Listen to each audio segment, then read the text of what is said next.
Sounds like today's the day that Josh Shapiro is going to announce that he's formally in the race and running, not that anybody's surprised. So odds are he's going to be the nominee for the Democrats. So it's Josh Shapiro versus who? Well, this gentleman hopes it's him. He's asking for your vote if you're a Republican. He's Guy Ciarrocchi.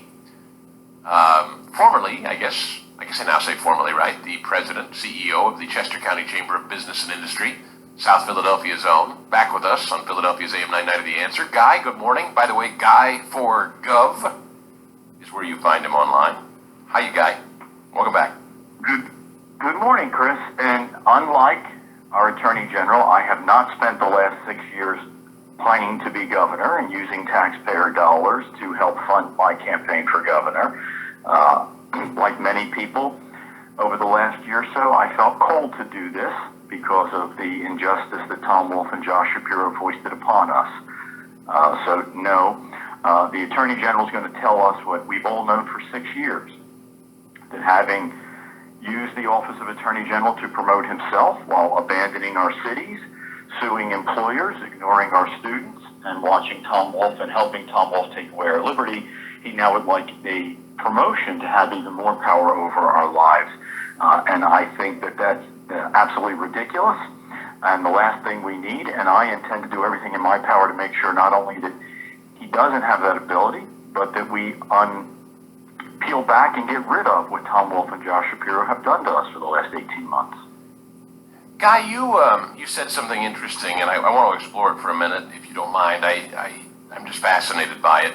He's on Twitter, by the way, at Guy4Gov, G-U-I Guy for Gov, if you're on Twitter. You said you felt called to do this. I mean, you had a nice job, and you worked with, you've been in government before. You joined the private sector, and you worked with a lot of private sector folks throughout the pandemic. I've been a friend of yours personally, full disclosure, for a long while. We've talked a lot about politics and business and all kinds of things. You said you felt called to run. I mean, it's not a small decision when you decide to chuck your current job in the private sector and decide to run. You didn't have to. You wanted to. And I know it was after discussion with friends and your wife and things like that. Why did you decide to do it? Because I think this is something that a lot of us are talking about. Maybe not running for governor, but we're talking about running for school board. And it's scary, and it's daunting, and it's hard. And it's people like Josh Shapiro, as you said. They've made their lives, all they think about every day is power and holding office. Normal people don't think that way. You know what I mean? So explain the psychology of this a little bit for me. Sure. Look, we're all experiencing it in our daily lives the last 2 years. We had the ballot questions. Many of us got involved, like you did and others, on Vote Yes. I mean, small business people and parents were in their lives trying to navigate through the pandemic, trying to take care of their families, trying to take care of their businesses, trying to take care of everyday life and figure out what was going on, and watched as they felt hopeless as Tom Wolf and the folks in Harrisburg imposed more dictates on us, told us what we could and couldn't do, even when what they were telling us made absolutely no sense. So I spent the last 2 years at our chamber trying to help businesses survive, answering questions from people who were either business owners or employees, trying to figure out how they could survive. And at the same time, when we got involved in Vote Yes, our chamber got involved and built a coalition of Republicans, conservatives, libertarians, small business people, and parents. We got involved in the race back in the primary because we felt compelled to. Because while we couldn't undo the harm that had been done to us over the last year, we wanted to make sure that our children and our grandchildren never lived under a dictator like governor ever again. But to me, it went beyond that, and I did feel called. I left a job I had for nearly 8 years that I enjoyed, where I was helping my members, where our board was engaged in rolling up their sleeves. I had to step back from coaching softball, which I've bored you and your listeners with talking about for 22 years, because I felt called to do this, because the mess we are in is of such historic proportions that we really need to be serious about it. We need to be serious about undoing all of the mess that Tom Wolf has put us in, all of the problems our businesses are facing, all of the problems our parents are facing in schools. Come on, Chris, life's been turned upside down. We have to petition Tom Wolf for our power back. Parents have to petition school boards to let them speak, and with fear of being harassed or tracked. Life as we know it in the United States has been turned upside down, and in Pennsylvania, of all places, the birthplace of this nation, we have to hit the reset button. Our liberty rests with people, not with government. We need to fix it, and I could not stand by and watch it. And it's not enough to simply undo what Tom Wolf did. We have to make things better, climb out of this, and give people a reason to have faith in our institutions and have the power to control their own lives. So I stepped away from my job because I feel that strongly about it, and I want to make sure that my party, the Republican Party, is not only prepared to fix the mess that Tom Wolf and Josh Shapiro have handled us, but can actually allow people, allow communities, and allow businesses to reach their potential, so that Pennsylvania is not a place we complain about, but it's a place we want to live in and start our businesses and raise our family in. Guy Ciarrocchi with us, running for governor on the Republican side in Pennsylvania. GuyForGov.com is the website if you want more. There's a video there. I'm sure there are ways to get involved in the campaign too. We've talked about this before. I just think, as we're in this sort of courtship phase of everyone's candidacy, there are others that are running on the Republican side for governor. We've interviewed them here, and they're certainly welcome here too. We don't exclude anybody from coming on the show and having their say. But I've asked you this before. You just made the decision not too long ago to run. And there are other names that this audience knows, and knows well, frankly, that have been in politics for a while, that are already running for governor. And yet you decided to do this anyway, and I'm interested in that.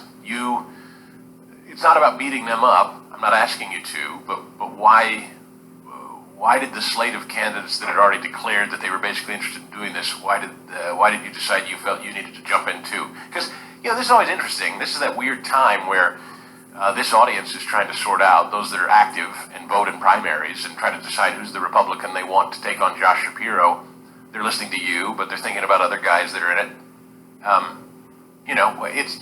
I find that interesting unto itself. How do you make that pitch to this audience that you're the guy of the people that have declared they want the job too? Well, it's obvious that I'm the guy, because I'm the only guy on the I see what you did there. Very nice. Yeah, see what I did there? Yeah, there you go. Even early in the morning. So it really comes down to this.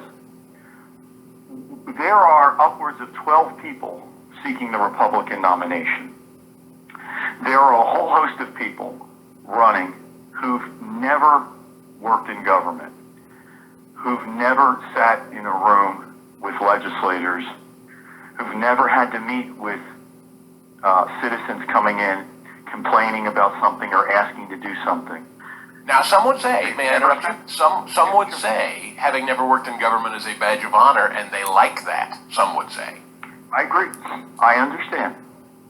But I've spent the last 8 years living life normally as most people have.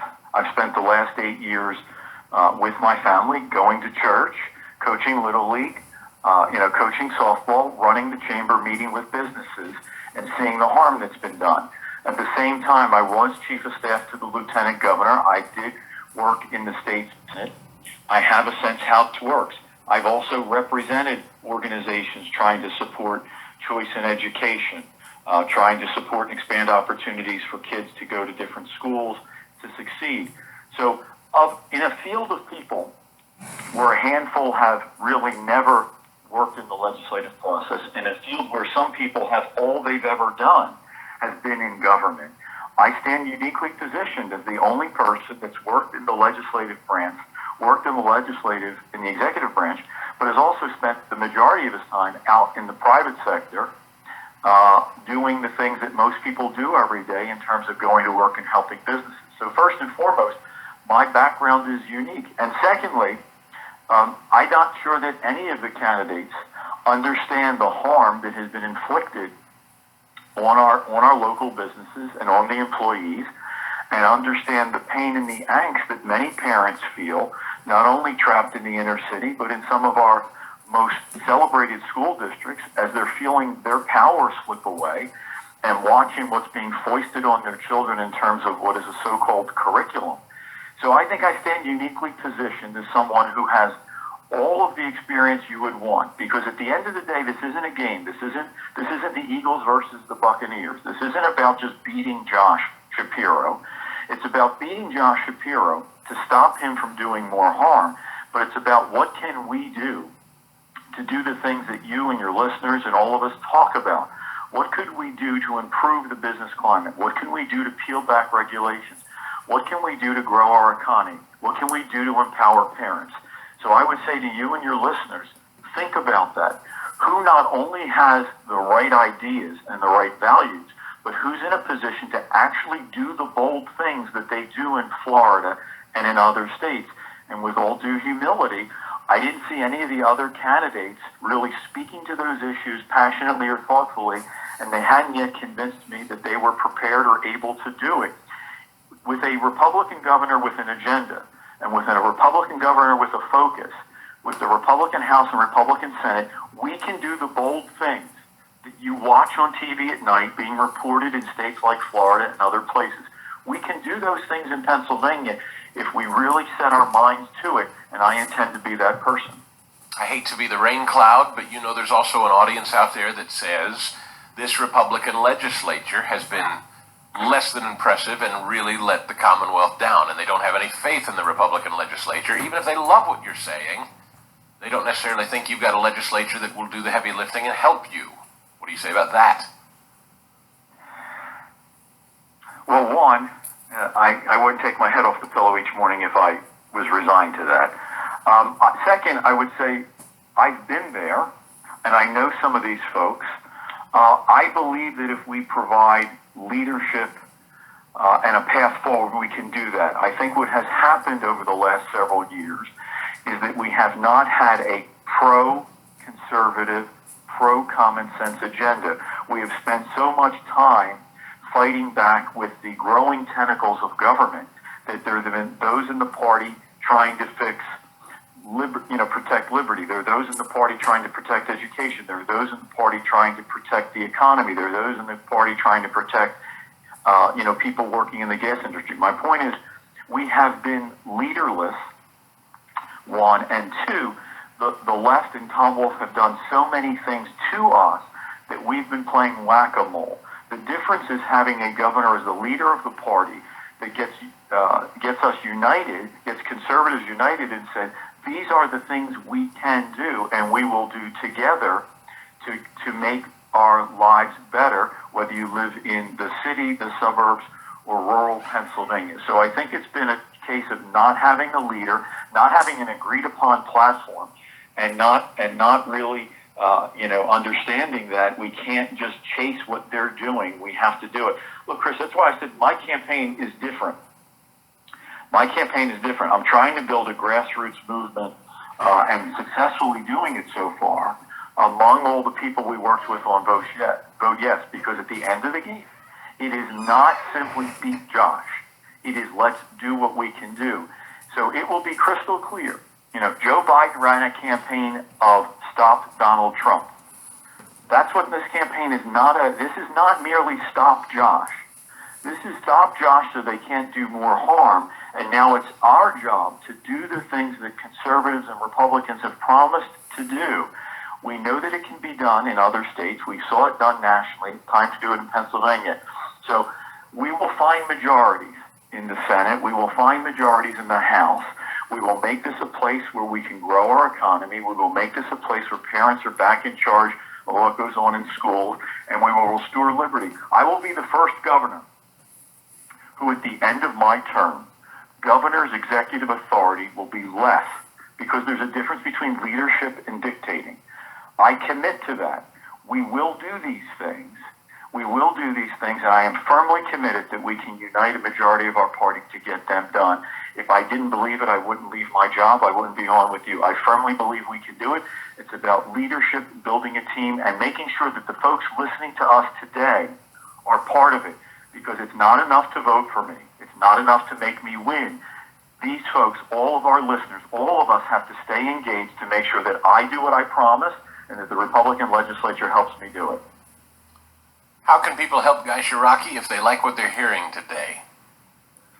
GuyForGov.com on the web, GuyForGov on social media. Share with me your ideas. Send your support if you'd like, or invite me to meet with you or your group or tour your business. Come and see a Little League game as I travel around the state, whatever it may be. But this is a grassroots movement. This is not a top-down movement. This is not an insiders movement. This is about small businesses and local community groups and church groups coming together. GuyForGov.com, Guy4Gov on Twitter, LinkedIn, and Facebook and Instagram and all the hip things the kids are doing today. Come and join us, and we will build a truly grassroots movement, not just to stop the left, but to do great things for this state, so that folks watching Tucker Carlson at night 2 years from now will say, wow, why can't we be more like Pennsylvania? Guy, thanks for your time as always. You're always welcome back. Thanks very much. See you later. That's Guy Ciarrocchi. Our friend, and he is a friend. Full disclosure again, I don't run from it. I don't hide from it. I don't try to mislead you on this. I think the world of Guy Ciarrocchi as a man. He's been a personal friend for a very long time.